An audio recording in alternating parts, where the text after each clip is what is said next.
Welcome everyone. Welcome to Biology 120. I'm Dr. Sigmon and I am here as your instructor and will help you through this term.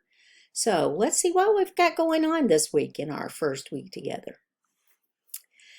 I just want to mention that every week I will post a video like this, either on Sunday night or Monday morning, and I give you tips and tricks and I give you information about the week so that you know what's going on and so that you understand the assignments and what we're looking for in your writing and your projects that you're doing. Okay, so let's get started. First of all, read chapter 1 in your textbook. You have a free, emphasize free textbook. It is an OpenStax textbook. I don't know if you've used one of these before, but all you have to do is Google OpenStax, OPENSTAX, Biology 2nd edition. That is your textbook. It is free. It is searchable online. It is wonderful. You can also download a PDF, which I've done. It takes forever, and I still use the online version. So if I were you, I would just use the online version. Watch the 2 videos about life and the scientific method, and then read the article on giant viruses. You will need that article to refer back to when you do your first journal entry this week. We have discussion board postings that are due every week, and your initial post, which answers the questions that are posed to you in the particular discussion post assignment, is due by Thursday night every week, Thursday night before midnight. So this first discussion board post is due by Thursday night. You need to introduce yourself, what you like to be called, give us something about you, something interesting, your background, your career goals, your hobbies, anything like that, where you've lived before, anything to give us an idea of who you are so that we get to know each other this first week and how this course is going to help your new career. Now, a lot of you are in environmental science, and of course, environmental science is based on biology, so that's pretty easy. You're going to write 1 or 2 paragraphs for this first discussion board post.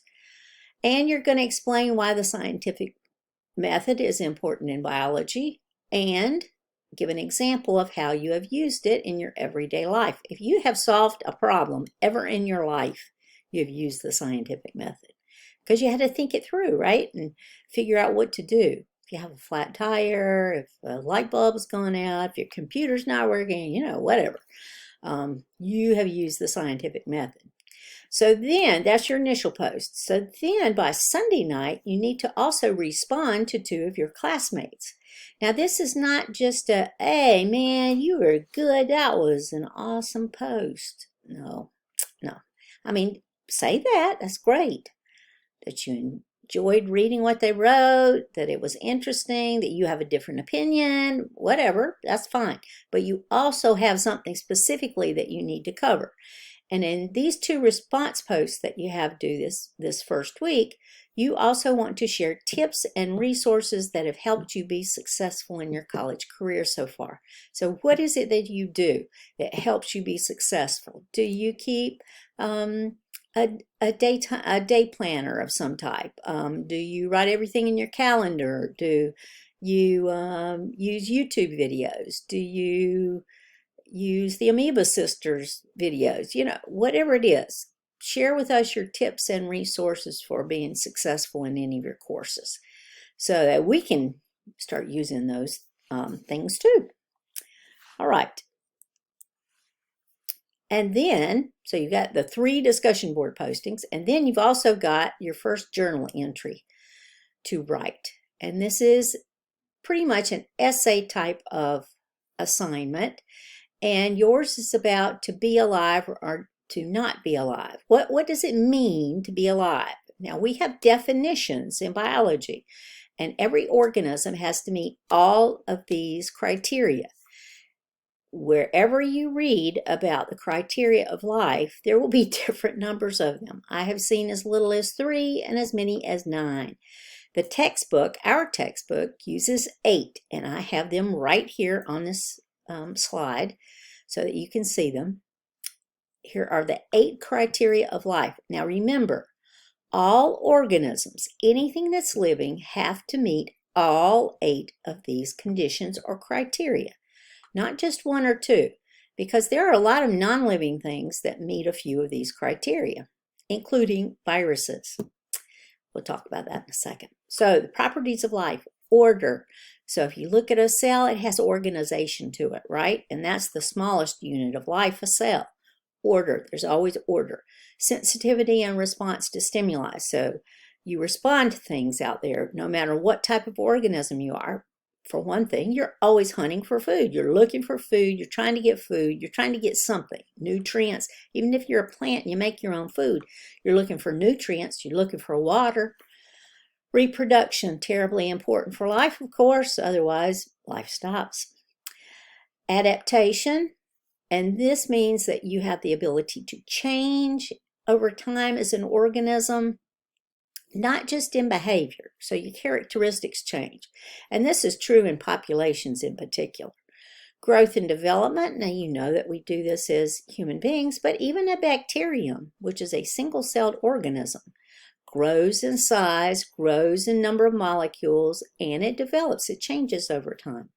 Regulation and homeostasis. So homeostasis is keeping everything balanced or the same.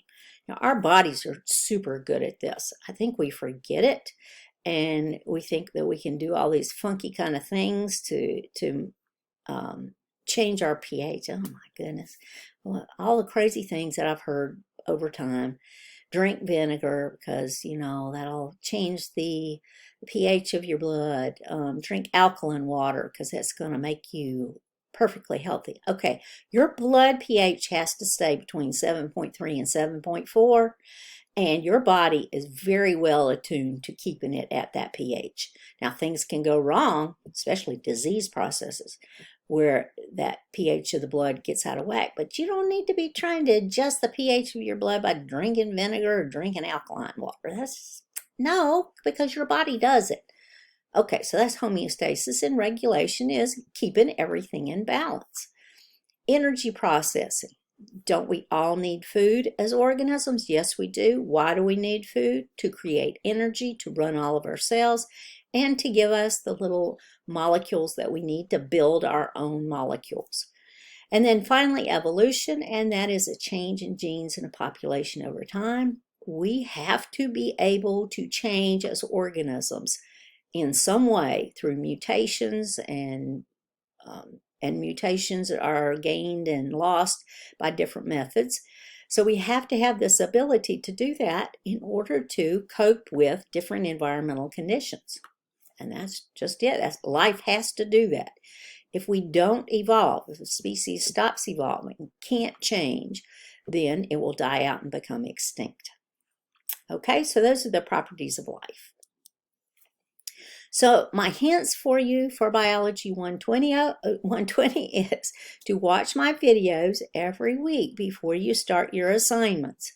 Now you can start your assignments earlier than I have the video posted, but I'm always going to give you tips and tricks and information about the week to help you. So please watch my videos. Deadlines are really important. Our deadlines to remember are Thursday nights and Sunday nights. Everything is due by Sunday night in a week, but you always have that initial discussion board post that is due on Thursday night. Follow your guidelines and rubric for every assignment, and that means you have to open them and read them.